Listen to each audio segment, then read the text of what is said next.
안녕하세요. 반갑습니다. 패밀리 여러분, 데일리커입니다. 자, 오늘은 조립된 시스템 구성하도록 하겠습니다. 고객분께서 하나하나 부품들 준비해가지고 오신 거고요. 제가 또 처음 보는 부품들도 있어요. 확실히 컴퓨터는 구성품들이 한 8개, 9개로 이루어져 있기 때문에 워낙 종류가 다양해서 아직까지도 저도 이건 또 뭐지? 처음 보네? 이런 제품들이 은근 꽤 많더라고요. 아마 제가 용산에 있었으면 좀 더 많은 제품들을 다양하게 봤을 텐데 외부 매장이다 보니까 지금도 새로운 모델들이 계속 보이고 있습니다. 자, 함께 보시죠. 고객분께서 CPU만 딱 빼가지고 오셨고요. CPU는 라이젠 7800X3D 제품이고, 메모리 제가 이거 처음 보는 거예요. 킹뱅크라고 되어 있네요. 비슷한 이름들이 꽤 많죠. 킹다이언, 킹페스트 이런 제품들도 있는데, 킹뱅크. 근데 잘 먹을까 모르겠어요. 6400MHz 제품이라 16기가 2개 잘 작동이 되겠죠? 한번 장착을 해봐야 될 것 같아요. 고객분한테도 제가 안내를 해드렸는데 혹시나 안 먹을 수도 있다 안내를 해드렸고, 메인보드는 에이서스 B650 플러스 터프 게이밍 보드고요. 거기에 따라 쿨러, 이 쿨러도 제가 받는지 안 받는지 헷갈려요. 확실히 서멀라이트 브랜드 모델들은 제품이 상당히 다양하게 종류별로 많습니다. 듀얼팬이고요. 프로스트 타워 120이라고 되어 있네요. 저장 장치는 시게이트 파이어쿠다 530 2TB짜리 SSD고, 파워 서플라이는 슈퍼플라워 850W네요. 아마 풀 모듈러 제품인 것 같고, PCIe 5.0 지원되고, 인증은 80플러스 골드. 그래픽카드는 갤럭시 제품 RTX 4070 Ti. 지금 부스터 원클립이라고 되어 있죠. 아마 백플레이트 뒤에 역방향 펜으로 하나 추가 달 수 있습니다. 근데 이제 시스템 케이스를 봐서 달 수 있으면 달고, 공간이 부족하면 못 달고, 이건 상황 봐서 설치할 거고요. 케이스가 약간 좀 작은 것 같아요. 준비해 오신 제품이 류젠 스컬 제품이고요. X50 RGB 포펜 140mm 포펜으로 되어 있는 것 같고, 이 사이드 폭이 조금 넓지는 않아요. 제가 스펙을 찾아보니까 220mm 정도 되더라고요. 4070 Ti에 전원선 눌림 없이 잘 장착이 될지 약간 의심이 가긴 한데, 얘를 또 보니까 전원부가 그건 좀 이따가 다시 봐드릴게요. 자, 이러한 구성으로 해서 오늘 고객분께서 준비해 오신 조립된 작업을 완료해 보도록 하겠습니다. 제가 아까 말씀드리려고 했던 부분이 요거예요. 케이스 폭이 조금 좁긴 한데, 갤럭시 4070 Ti 이 제품이 12VH PWR 전원부가 안으로 들어가 있어요. 그래서 바깥에 이렇게 돌출되어 있는 게 아니기 때문에 선 꺾임, 이 부분에서 꺾이는 부분은 없을 수 있겠다. 그러니까 강화 유료하고 눌리지는 않겠다라는 생각이 들더라고요. 보통 그래픽카드 이제 끝부분 쪽에 전원부가 있는데, 얘는 좀 안으로 쑥 들어가 있네요. 그래서 케이스 사용을 해도 되겠다, 이런 생각을 하게 됐습니다. 그래픽카드 지지대에 기본적으로 제공되고, 이런 그래픽카드는 사용자분이 댁에 가셔서 연결을 하셔야 돼요. 제가 해드리고 싶지만 제가 꽂아드리면 이동하는 과정에서 다 빠집니다. 빠지면서 주변 부품들하고 부딪힐 수 있고 펜하고 부딪힐 수도 있기 때문에 좀 문제가 될 수 있어요. 그래서 저런 움직일 수 있는 지지대는 저희가 설치를 하지 않습니다.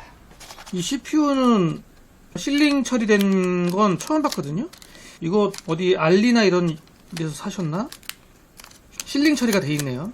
딱 뜯었다고 흔적이 남기죠. 정품 패키지는 아닌 것 같습니다. 그러니까 벌크로 CPU만 구매하신 것 같은데, 어디서 구매하셨는지는 모르겠지만 하여튼 박스 제품은 아니다. 가뜩이나 요즘에 CPU 분량도 잦은데 어디서 사셨지? 가급적 정품을 권해드려요. 혹시 모를 AS가 생길 수도 있기 때문에. 유통사 스티커도 붙였고요. 나중을 위해서 붙여주는 게 좋습니다. 그리고 요 서멀라이트 프로스트 타워 120, 요거는 국내의 모델은 아닌 것 같아요. 유통된 게 아마 중국 거 같고요. 여기 라벨도 그렇고 중국에서 수입된 물량으로 보입니다.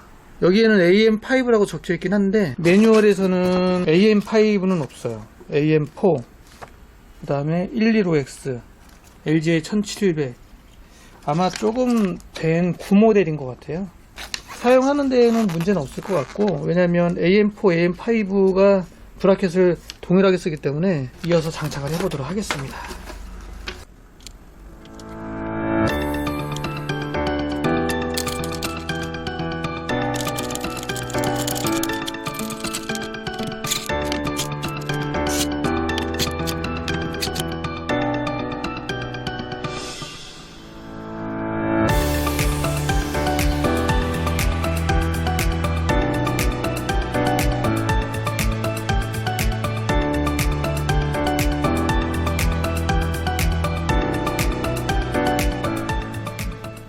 자, 라이젠 7 7800X3D 조립 작업 끝났습니다.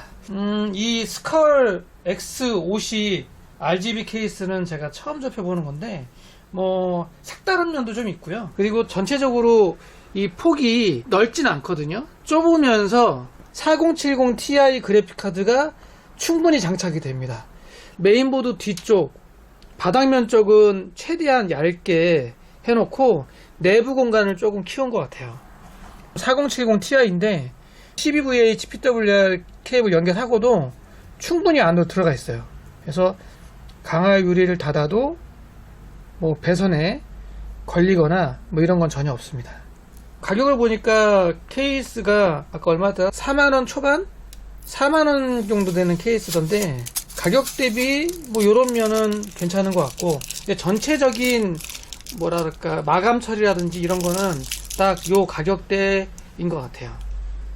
그 전면 같은 경우에도 보니까 이렇게 마그네틱으로 뺄 수 있게끔 되어 있더라고요. 먼지 필터는 없습니다. 이런 식으로 청소할 때 좀 용이할 것 같고, 사이드 패널은 강화열이거든요. 근데 이렇게 닫으면 열 때 전 처음에 이거 어떻게 열어야 되냐 막 이랬거든요. 여 위에 보면 도어라고 적혀 있죠. 그래서 얘를 옆으로 이렇게 눌러주면 이런 식으로 문이 열립니다.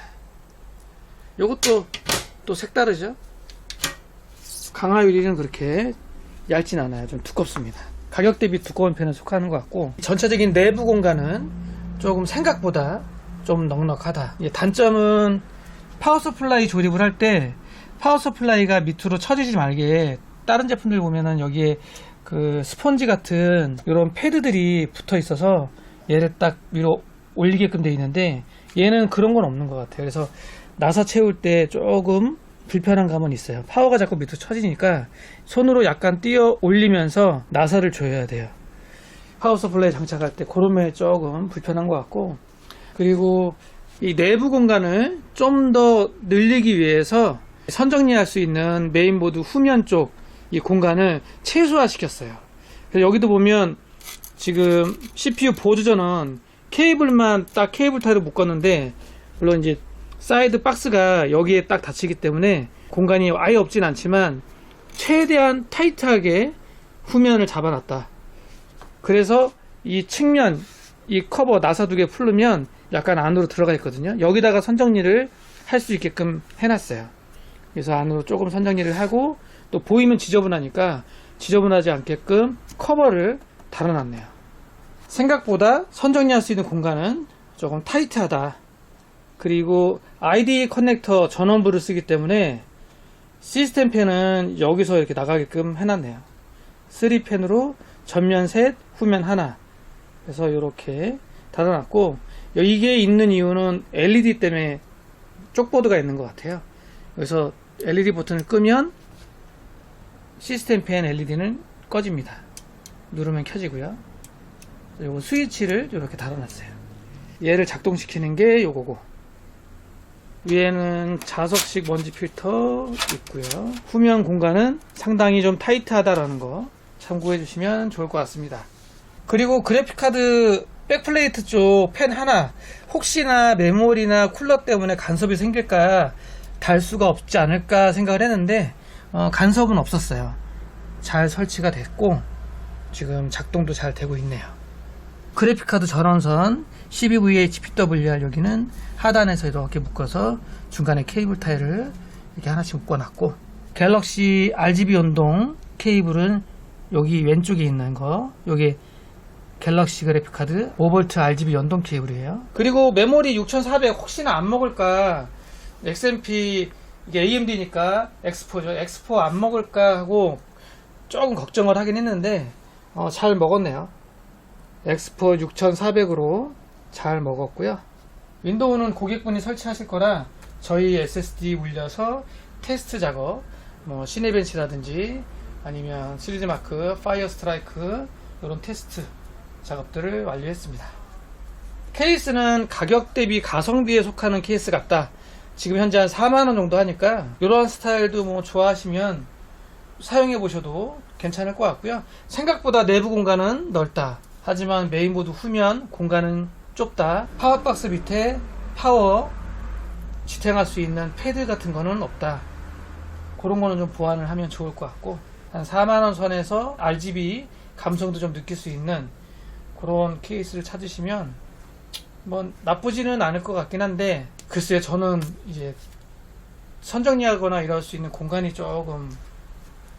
자, 그럼 오늘 조립된 영상 여기서 마무리하고요. 고객께서 잘 가져가셔서 윈도우 설치 잘 하시고 사용하시면 될 것 같습니다.